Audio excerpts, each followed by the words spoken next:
بسم اللہ الرحمن الرحیم۔ حضرت عبداللہ بن عمر رضی اللہ تعالیٰ عنہ روایت کرتے ہیں کہ رسول اللہ صلی اللہ علیہ وآلہ وسلم نے ارشاد فرمایا، دو عادتیں ایسی ہیں جو مسلمان بھی ان کی پابندی کرے وہ جنت میں ضرور داخل ہوگا۔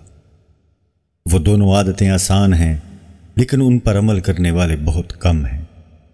ایک یہ کہ ہر نماز کے بعد 10 مرتبہ سبحان اللہ، 10 مرتبہ الحمدللہ، 10 مرتبہ اللہ اکبر پڑھے۔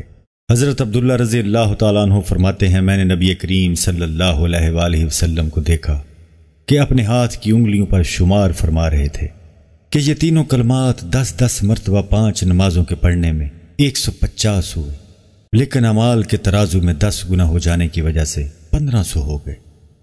دوسری عادت یہ ہے کہ جو سونے کے لیے بستر پر آئے تو سبحان اللہ، الحمدللہ اور اللہ اکبر 100 مرتبہ پڑھے، اس طور پر کہ سبحان اللہ 33 مرتبہ، الحمدللہ 33 مرتبہ، اللہ اکبر 34 مرتبہ پڑھ لیا کرے۔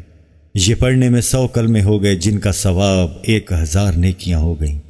اب ان کی اور دن بھر کی نمازوں کے بعد کی کل میزان 2500 نیکیاں ہو گئیں۔ آپ صلی اللہ علیہ وآلہ وسلم نے ارشاد فرمایا، دن میں 2500 گناہ کون کرتا ہوگا؟ یعنی اتنے گناہ نہیں ہوتے اور 2500 نیکیاں لکھ دی جاتی ہیں۔ حضرت عبداللہ رضی اللہ تعالیٰ عنہ نے پوچھا، یا رسول اللہ صلی اللہ علیہ وآلہ وسلم، یہ کیا بات ہے کہ ان عادتوں پر عمل کرنے والے آدمی کم ہیں؟ نبی کریم صلی اللہ علیہ وآلہ وسلم نے ارشاد فرمایا، یہ اس وجہ سے کہ شیطان نماز میں آ کر کہتا ہے کہ فلاں ضرورت اور فلاں بات یاد کر، یہاں تک کہ اس کو انہی خیالات میں مشغول کر دیتا ہے تاکہ ان کلمات کے پڑھنے کا دھیان نہ رہے، اور شیطان بستر پر آ کر سلاتا رہتا ہے یہاں تک کہ ان کلمات کو پڑھے بغیر ہی سو جاتا ہے۔